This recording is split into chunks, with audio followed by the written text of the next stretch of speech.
What's going on, everybody? Rob A here, and today we're going to be talking about Predator Jungle Hunter from Neca. Now, this is one of their newer Predator figures. It's got increased articulation, and basically what this is meant to be is sort of the ultimate edition of the Predator from the original movie Predator. So it's going to be that specific character with accessories and switching, switch out parts that reflect specifically the character from that film. So, without further ado, let's take a look. We do have a nice shiny book box here.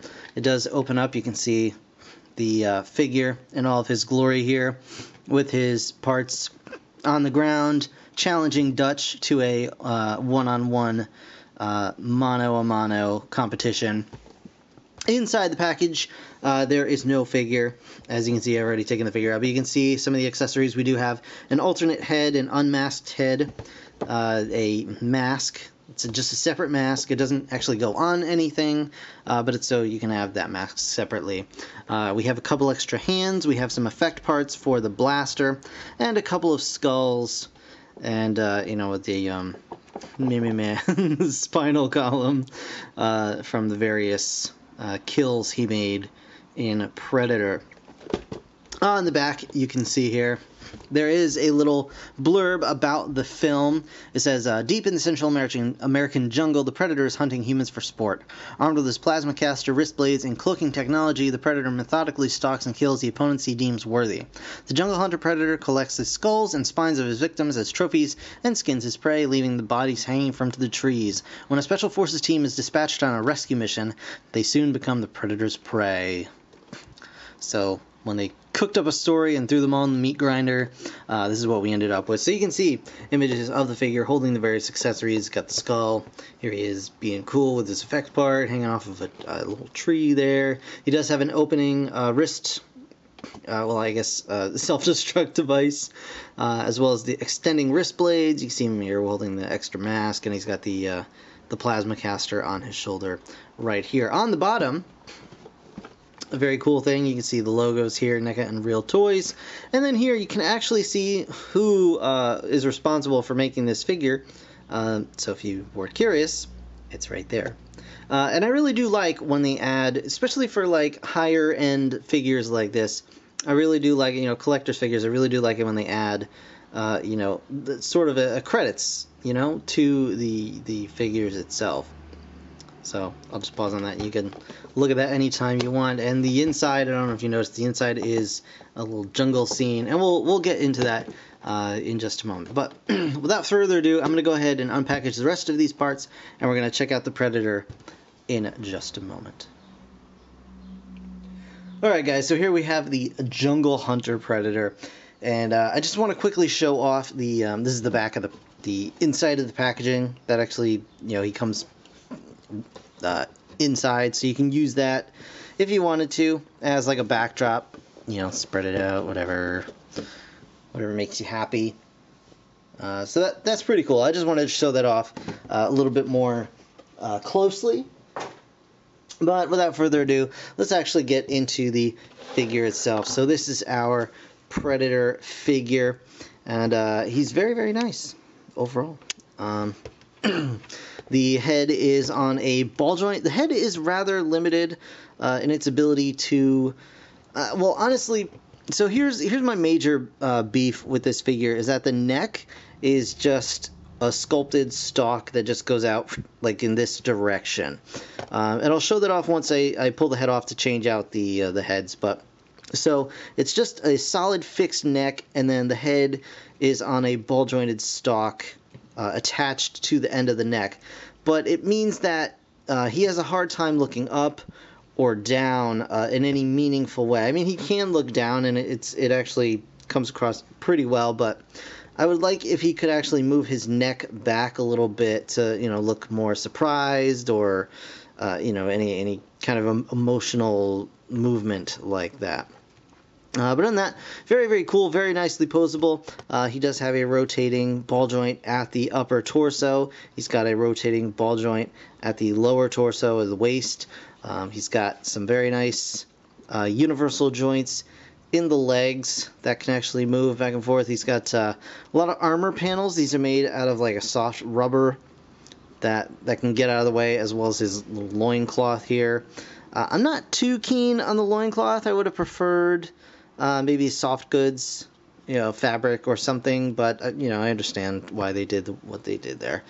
So he's got, very nice movement in the legs, rotation, go up, go down.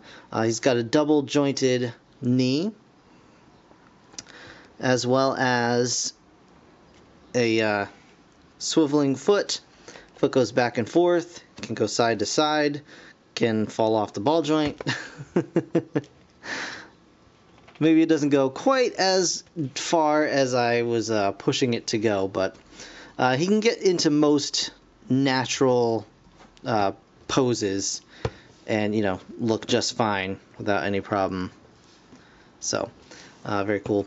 The arms are on universal joints at the shoulder. Again, the armor pieces do get in the way a little bit, but they're designed to kind of get out of the way for the most part, so they don't limit posability too much, but in a way that works naturally for what they are, basically. He does have a double jointed elbow as well. Again, it's limited a little bit by this armor piece, and then the wrist is also on a ball joint as well. So you can kind of get a better idea with the arm, on this arm, rather. So you can get, up in the air pretty well. You can rotate, bicep swivel, and again, that double jointed elbow can get a nice pose out of it. He does have expanding wrist blades, like so, like that. They're solid plastic, but they are thin enough that they can bend fairly easily, so just be careful. You don't want to get those broken. In the package, mine came a little bit bent inward towards each other, which is unfortunate. And to be honest, I would have liked maybe if these didn't necessarily extend, but if they just came with separate pieces that were extended that you could just plug in, and maybe even pieces that were extended and then flayed out, kind of like he does in the movie when he sticks his blade around Dutch's neck. I think that would have been cool, but I understand why they went for this. It's a little more self-contained, it's a little easier to work with, and less likely to break, hopefully. He also comes with his plasma cannon, of course, which is on a little ball joint here up at the top, and then can lower and raise up on this little stalk here. And this whole piece can detach, just like in the film, so it just attaches via this little tab and this little tab, and he's got a spot in his shoulder here and in the back here. And I found it's a lot easier to put the top tab in and then try and just squeeze basically from the side and go down and let it click in, than to try and actually get it from the bottom and then get the top plugged in. I found that it just doesn't quite work for me that way. Well, I guess it does now. I think I loosened it up, but when I first got it, it was very difficult to do that. I think because this is all kind of soft, rubbery plastic, it gets a little bit misshapen in the package. This hole doesn't quite match the size of this, so you have to kind of work around it and force it together so that it all fits. The hands are interchangeable.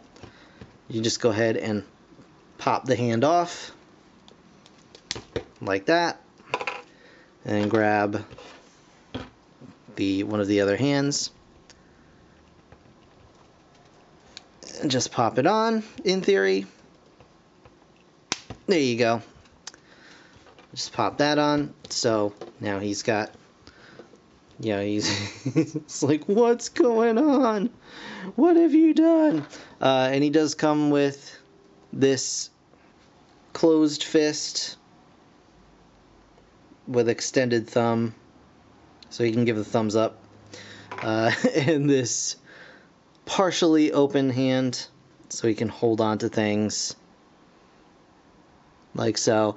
And it's hard to make out. He does have his glove on. It's the brown that they use for the glove is very, very similar to kind of the skin tone they gave him on the top of his hand, and it unfortunately is rubbed away there. But so you can barely make it out, but his glove is on there, and it does have the little middle bits in there.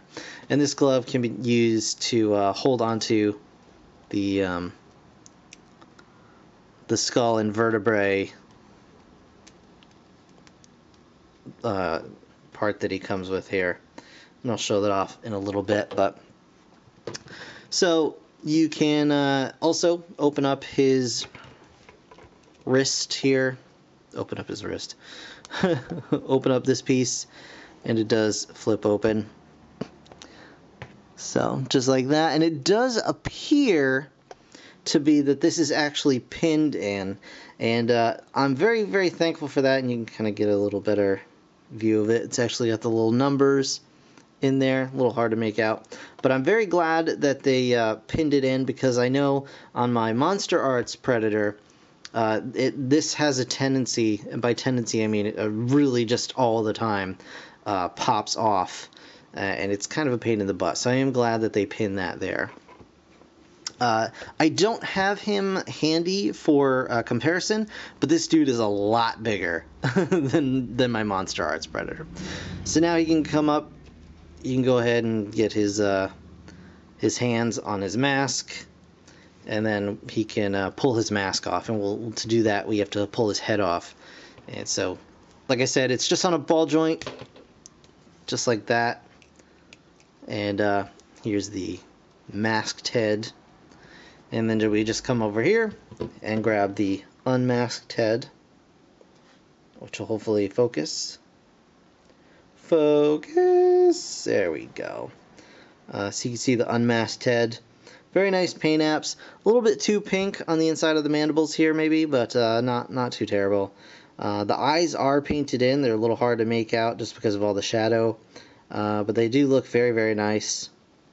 And of course, he's got all of his dreads here. So I haven't actually put this head on yet, so it might be a little difficult to get it on the ball joint, but we'll make it happen.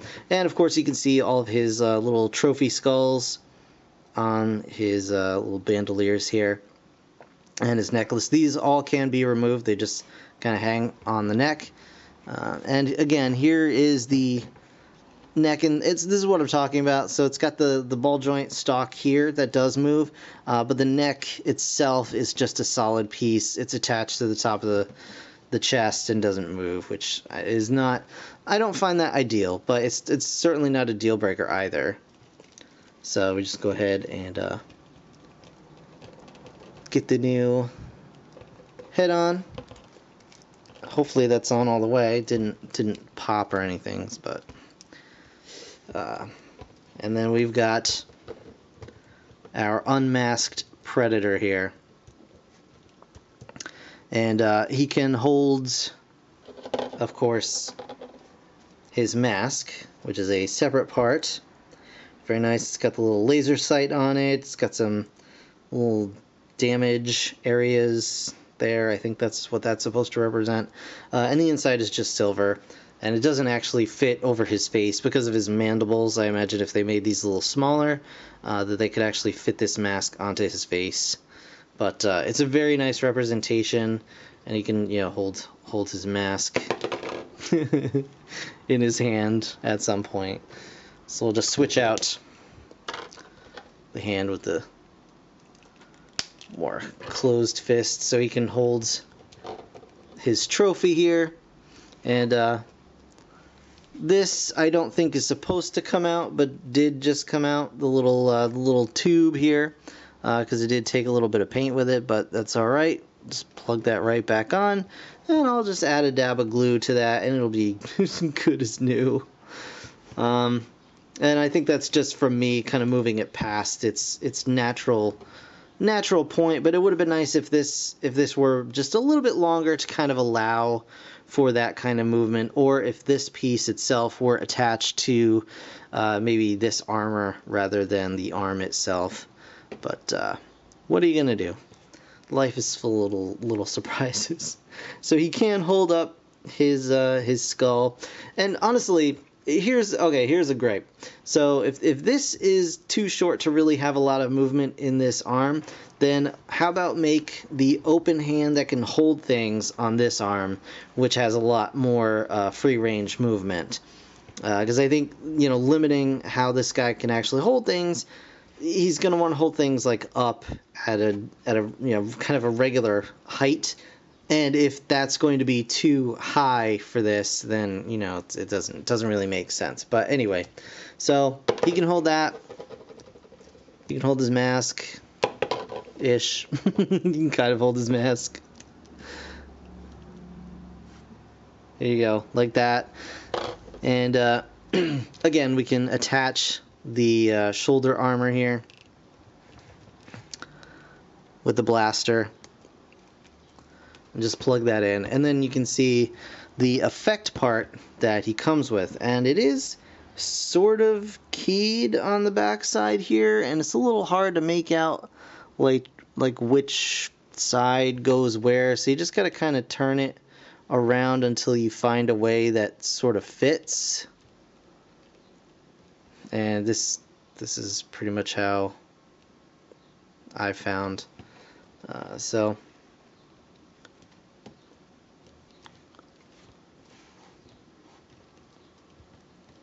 there you go. So now you can see he's got his plasma caster and the effect part of the firing out there. So yeah, pretty cool stuff. And then he does also come with another skull, and you can just hold that however you want to make that happen. So yeah, I mean, this is part of their new and improved Predator line, and honestly I have to say it is a lot more posable than the original NECA Predator that I own. However, there are some improvements I think that could still be made, like if you're going to make your figure more posable, make sure that the the parts that are on the figure are made so that it can be moved without any sort of issues. But other than that, I mean, this figure retails for about $25, and I think it's absolutely worth that asking price. The paint and the overall finish are really nicely done on this figure, and overall I'm very happy with it. Like I said, there's a couple little gripes. I'll probably have to put a little bit of polish on this ball joint as well, because I think the plasma caster is a little bit loose on the end. But again, overall, I think it's a really solid release from NECA, and I'm very happy with it, and very much looking forward to getting some more of their Alien line and things like that. I know they have Alien Covenant and stuff like that coming out soon, so I want to see what they release for that. But in the meantime, I definitely want to get my hands on. I have one of their original Predators, like I said, and I have the original Alien Xenomorph. But they are a little bit limited in their posability, so I think I would love for them to release new ones. And I know they kind of did for like Alien Isolation and stuff like that, but those guys are not, they're no longer found in stores. So I'd like to get, kind of collector's edition. Just this is the alien from the movie Alien or Aliens, and that sort of thing. Anyway, so overall, I'm very happy with it. Like I said, it's not perfect, but I do actually prefer this over the Monster Arts figure. It's not only bigger, but I feel it's a little bit more imposing, and I just like the effects parts and the overall pieces that it comes with just a little bit better. So that is going to do it for this review, guys. I want to thank you so very much for watching. As always, if you enjoyed the video, please hit that like button. It really does help me out. Of course, subscribe if you want to see more. I'll be back with some more cool stuff. So in the meantime, thanks again for watching. I'll see you guys in the next one. Bye for now.